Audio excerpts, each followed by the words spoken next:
I decided to tackle the sump pump today. And like I thought, that hose there twisted off. Right there. Twisted off. Let me get this thing out of the way here.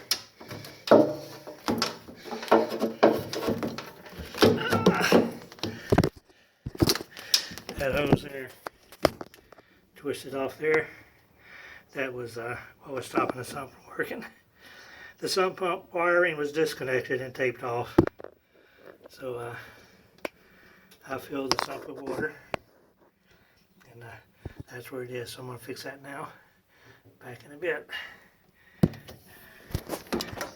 Jason, we can say all these videos are for you. You like that? Okay.